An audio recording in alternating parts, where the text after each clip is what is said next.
फिर इसने यहाँ पर एक हाई बनाया था, नोटिस करिएगा, ठीक है, यहाँ पर एक हाई बनाया था और जो इसने ब्रेक भी किया, फिर उसने जाने की कोशिश की, नहीं जा पाया, यहाँ से रिवर्स हो गई। अगर मार्केट को पुश मिला तो वो कैसे समझ में आएगा कि मार्केट यहाँ से अपने ट्रेंड को रिवर्स कर रहा है। मुझे नहीं पता कि ये XYZ तक आएगा कि नहीं, लेकिन किस पॉइंट से वो मोमेंटम को कंटिन्यू कर सकते हो ऊपर के साइड। जब आप ट्रेड करें, आपको सबसे पहले समझना ये है कि क्यों ऊपर जाएगा, किस रेंज के ऊपर वो एकदम पूरा फर्स्ट मोमेंटम बनाएगा, बहुत एग्रेसिव मोमेंटम बनाएगा, इससे पहले किस टाइप का मोमेंटम होगा, कहाँ से वो बॉटम फॉर्मेशन करेगा, किस तरीके से वो बॉटम से धीरे धीरे करके निकलता है, ये पॉइंट आपको समझना है। चलिए, बहुत दिनों के बाद वापस से चार्ट ट्रेडिंग पे हम लोग आए हैं, ठीक है। और इससे पहले जितने भी वीडियो हमने बनाए हैं चार्ट ट्रेडिंग के ऊपर, आप लोगों ने बहुत सारा प्यार दिया। वापस से चार्ट ट्रेडिंग को लेकर आए हैं आप लोगों के सामने कि किस तरीके से चार्ट को रीड किया जाता है, किस तरीके से हम मोमेंटम को प्रेडिक्ट करते हैं, किस पॉइंट से प्राइस जो है वो रिवर्स होता है, ये सारी चीज़ें इस वीडियो में हम जानेंगे। छोटा सा वीडियो रहेगा, लेकिन स्टेप बाय स्टेप किस तरीके से ब्रेकडाउन हम करते हैं, वो सारी चीज़ें यहाँ पर आपको सीखने को मिल सकते हैं। और अगर आपने इससे पहले वीडियो नहीं देखा इस टॉपिक के रिगार्डिंग, चार्ट रीडिंग के रिगार्डिंग, जाके एक बार जरूर देखिएगा, ठीक है। वीडियो में आगे बढ़ने से पहले एक चीज़ मैं क्लियर कर दूं कि यहाँ पर जिन भी स्टॉक्स में हम चर्चा करते हैं, यहाँ पर सबसे पहले तो हम नाम नहीं बताते और ना ही आपको किसी तरह का कोई डाटा मिलेगा। कोई भी स्टॉक बाई सेल का रिकमेंडेशन बिल्कुल भी नहीं है और ना ही मैं आपको सजेस्ट करता हूँ, ना ही मेरा ऐसा कोई सर्विस है। जो भी डिस्कशन हम करते हैं ये सिर्फ और सिर्फ एजुकेशन पर्पस से। इवन जिन भी स्टॉक्स पे हम चर्चा करते हैं उन स्टॉक्स में मेरा कोई स्पेसिफिक पोजीशंस वगैरह नहीं है। अगर मैं वीडियो बना रहा हूँ या तो मैंने ट्रेड कर लिया है या तो हो सकता है कि इन फ्यूचर में ट्रेड करूँ, कोई भी श्योरिटी नहीं है। बस चार्ट ट्रेडिंग के लिए हम उनको देखते हैं, ठीक है।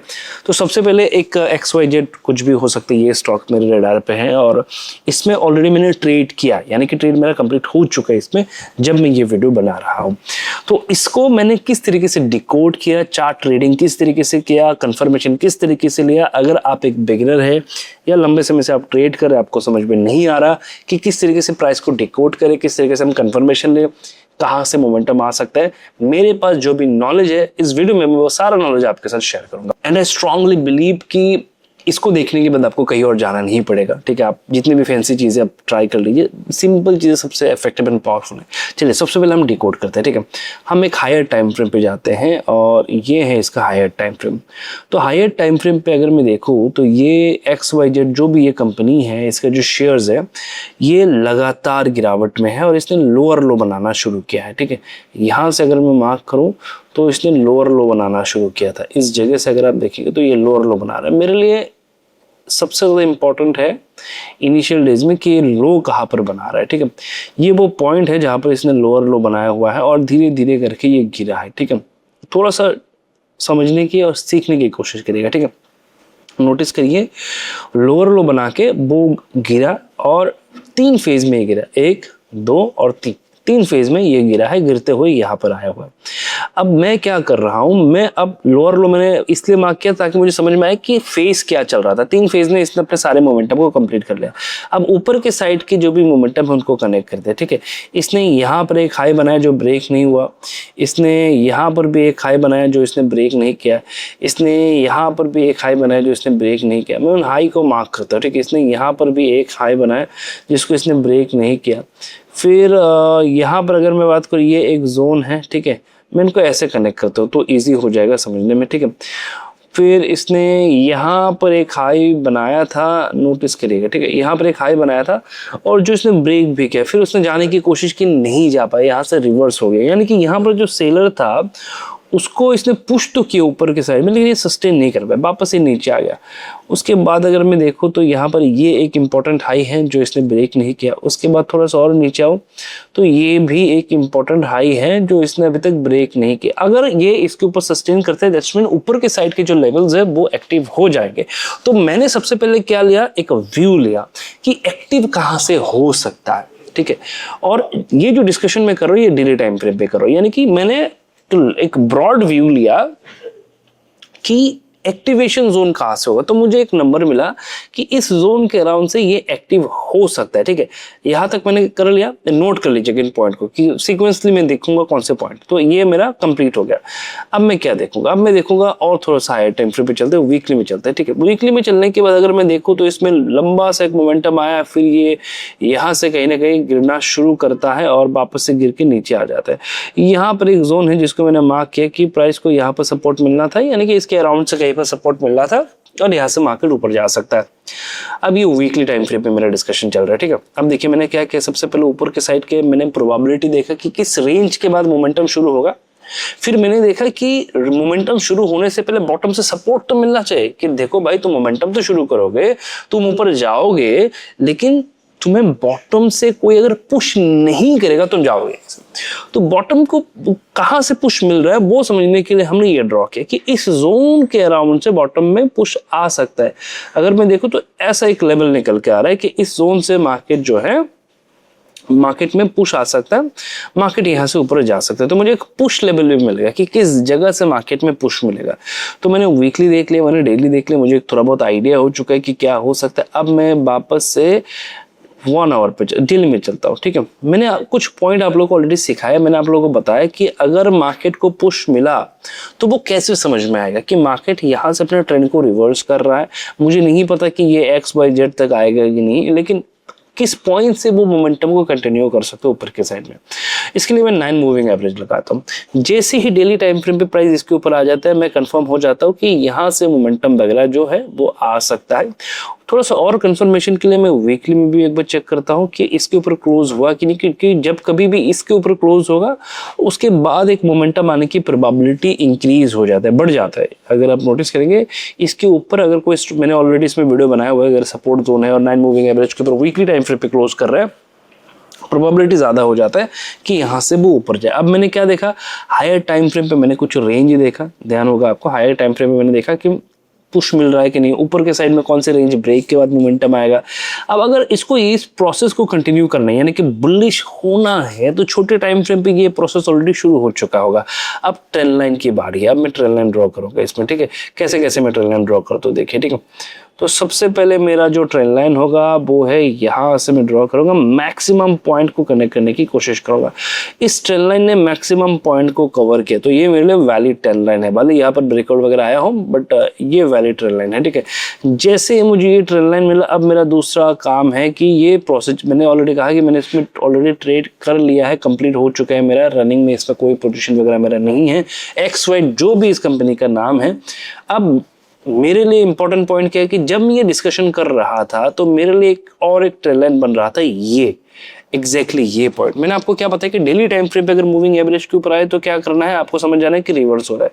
तो ये ट्रेंड लाइन था, ये ब्रेकआउट था, तो ये एक जोन मेरे लिए पेंडिंग था। उसके बाद ये जाएगा कि नहीं जाएगा मुझे नहीं पता, लेकिन मुझे इतना पता था कि यहाँ से ये जो रेंज है वो कवर हो जाएगा और मैं इसके लिए रिस्क जरूर ले सकता हूँ। अब प्राइस जैसे इसके ऊपर आ गया, इस रेंज के ऊपर आ गया, तो मेरे लिए ये जोन जो है वो इंपॉर्टेंट हो चुका है। लेकिन ध्यान रखें, हायर टाइम फ्रेम पे ये अभी भी एक्टिव नहीं हुआ। हायर टाइम फ्रेम पे ये एक्टिव होगा अगर ये इस रेंज को ब्रेक करता है, उसके बाद ये एक्टिव होगा। लेकिन हमने बॉटम में, क्योंकि कोई भी मोमेंटम जब हायर टाइम फ्रेम पे आने वाला होता है वो छोटे टाइम फ्रेम पे ऑलरेडी एक्टिव हो चुका होता है, तो मैं उन छोटे टाइम फ्रेम पे भी ट्रेड कर लेता हूँ। ठीक है, अब यहाँ पर मैंने क्यों एंट्री बनाया, ये जोन मेरे लिए क्यों एंट्री था, इंपॉर्टेंट था। मैंने एक पॉइंट आप लोगों को बताया था कि अगर प्राइस 1 आवर टाइम फ्रेम पे, अगर प्राइस 1 आवर टाइम फ्रेम पे मुझे ये एंट्री दे तो मैं एंट्री करता हूँ, और अगर आप जाएंगे तो आपको ये एंट्री दिखेगा। ये एक मेरा बहुत ही फेवरेट एंट्री जोन है जहाँ पर मैं एंटर करता हूँ प्राइस में। मैंने ऑलरेडी आप लोगों को सिखा के रखा, वो वीडियो जाके एक बार चेक करिएगा। तो ये वो पॉइंट था जहां से मुझे रिवर्सल पॉइंट समझ में आया कि मार्केट यहां से रिवर्स करेगी। ये जो पॉइंट है यहां से रिवर्स कर सकता है, तो एग्जैक्टली यहां पर मैंने मार्केट में एंट्री किया और एग्जैक्टली यहां पर कहीं पर मैंने अपना प्रॉफिट जो है वो बुक कर लिया। छोटा सा इसके नीचे मेरा स्टॉप लॉस था, ऑलरेडी मैंने प्रॉफिट इसमें बुक कर लिया हुआ है। ठीक है, तो क्या आगे चल के जा सकता है, हो सकता है जाए, क्या आगे चल के यहाँ से नीचे आ सकता है, हो सकता है आए, कुछ भी हो सकता है, लेकिन मेरे लिए ये जो जोन है वो क्लियर था जिस पर मैंने ट्रेड किया। तो जब आप ट्रेड करें, आपको सबसे पहले समझना ये है कि क्यों ऊपर जाएगा, किस रेंज के ऊपर वो एकदम पूरा फर्स्ट मोमेंटम बनाएगा, बहुत एग्रेसिव मोमेंटम बनाएगा, इससे पहले किस टाइप का मोमेंटम होगा, कहाँ से वो बॉटम फॉर्मेशन करेगा, किस तरीके से वो बॉटम से धीरे धीरे करके निकलता है, ये पॉइंट आपको समझना है। और मैंने बार बार ये पॉइंट आप लोगों को बताया कि प्राइस एक्शंस की इंपॉर्टेंस है, ट्रेंड लाइन की भी इंपॉर्टेंस है, सपोर्ट रेजिस्टेंस की भी इंपॉर्टेंस है, लेकिन आपको समझना है आप उसको यूज कहाँ कर रहे हैं, किस तरीके से आप कर रहे हैं। अगर आप सही जगह पे कर रहे हैं, नो डाउट आपको वहाँ पर रिजल्ट मिलेगा। दिखने में छोटा लग रहा होगा, मैं आपको रिटर्न परसेंटेज दिखाता हूँ।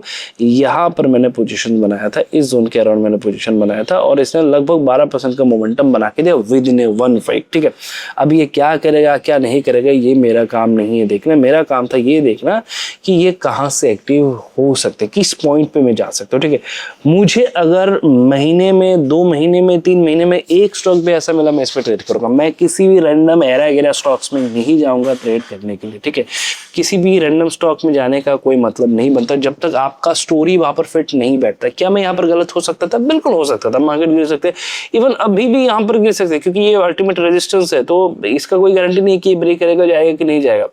लेकिन ये जोन मेरे लिए क्लियर था, मैंने उसमें ट्रेड किया। उसके बाद क्या होगा वो मेरे लिए भी इंपॉर्टेंट नहीं है, वो मैं बाद में देखूंगा, फिलहाल के लिए ये इंपॉर्टेंट है। तो जब भी तुम स्टडी करो, किसी भी स्टॉक में स्टडी करो, सबसे पहले देखो कि जो तुम सोच रहे हो कि इसको ऊपर जाना है, वो सारे डॉट कनेक्ट हो रहे हैं या नहीं, वो कहीं पर रिफ्लेक्ट हो रहा है या नहीं। अगर चार्ट में वो रिफ्लेक्ट हो रहा है, आप देख पा रहे, तभी जाके आप डिसीजन लीजिए। क्योंकि रिस्क भी वहां पर लो जहां पर आपको लगे कि नहीं, रिस्क लेना जो है वो वर्दी है। इसके साथ साथ और एक पॉइंट जो मैं हमेशा कहता हूँ कि रिवॉर्ड जो इंसान को मिलता है ना, वो स्ट्रेटजी का नहीं मिलता, वो पेशेंस का मिलता है, वो पेशेंस का रिवॉर्ड मिलता है। क्योंकि इसी चार्ट में अगर मैं आपको दिखाऊं, इसने यहां पर भी सेम पैटर्न क्रिएट किया था लेकिन गिर गया। अब यहां पर जो लोग गए होंगे